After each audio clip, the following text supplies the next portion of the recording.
In the following example from the candidates match against Tigran Petrosyan, Bobby even manages to win with the bad bishop against the knight, but okay, it must be said that white's pawn e6 is too far away from the rest of white's forces and will fall sooner or later. But nevertheless, it is a bit surprising. And yeah, here it is probably still possible to defend with white. And it might have been best if Petrosyan would have sealed his next move, the 41st move. Because over the board, Bobby played king b5, not to have to seal it. That would have been a big mistake, of course. And now over the board and as a sealed move, it is next to impossible to find the saving blow, which was then analyzed by Matanovic and later Kasparov in his great work on his great predecessors. What to do with white? How to defend? To keep the position statically and then to wait in the fortress, or to use the moment and start dynamic play now? Amazingly, f4 seems to draw according to Matanovic and Kasparov, but of course nobody would seal the move and burn all the bridges before having the time to analyze the adjourned position. Yeah, whatever happens, it seems that white always gets dynamical play to change the situation in his favor and then to set up a blockade on the light squares. This is one option, and if the other pawn takes, then more dynamics. Really amazing.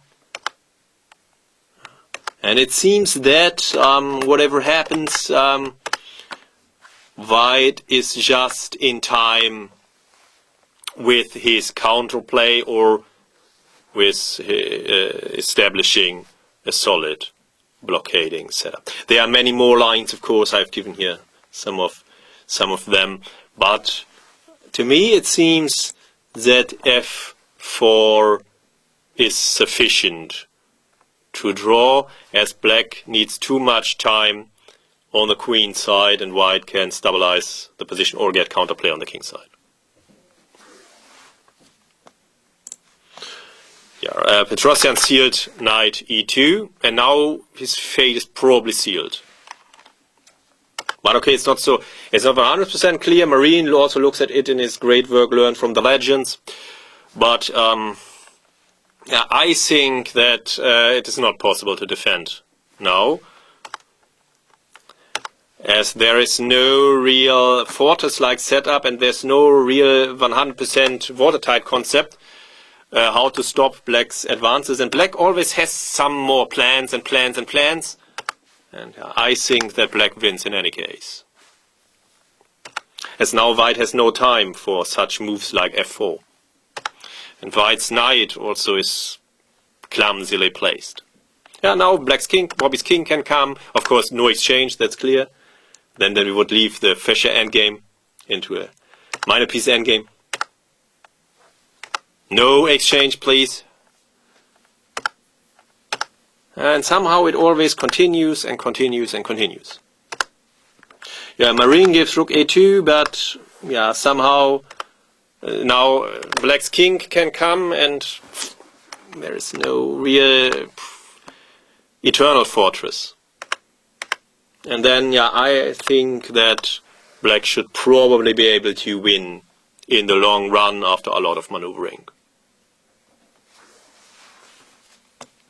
Because with rooks everything is different. The rook compensates for the color blindness of the bishop. And okay, the bishop is bad because the pawns are on its butt.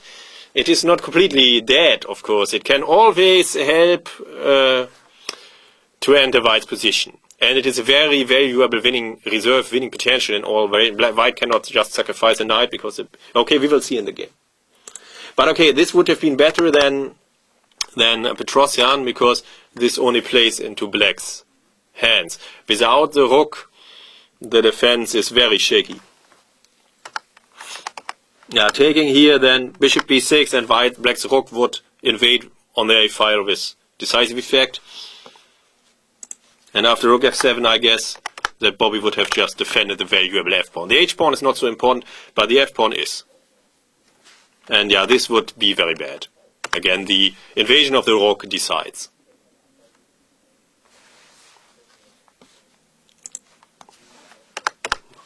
And in the game it was similar.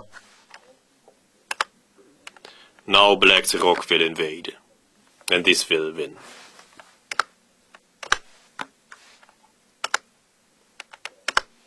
Okay, here rook a7 check is better, but not sufficient.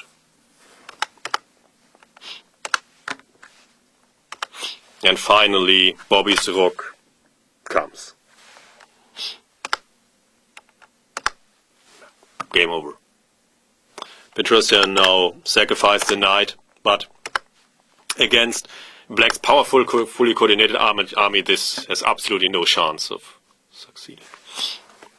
Black might even try to drum up a mating attack as one of the winning plans.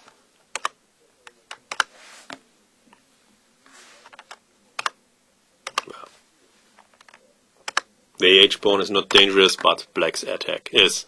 And so Tigran Petrosian resigned. It is amazing that with Bobby, even the bad bishop wins against the good knight. But okay, this is not normally the case, and it must be said that the a-pawn is lost, and so black has an extra pawn, of course. And yeah, after knight e2, white's knight also was very clumsily placed, and I don't think that white can defend this position in the long run. Black always has some more plan to make progress, and yeah, so I think that white is lost even from a theoretical point of view. While after Kasparov's and Matanovic's amazing dynamic counter blow f4, I haven't found a way to win for black. But who would have sealed that move, burning all bridges? Yeah, of course, this doesn't make much sense. So it would have been better for Petrosian to adjourn the game already here and to seal knight g1, and then to look at home at moves like f4 in the next.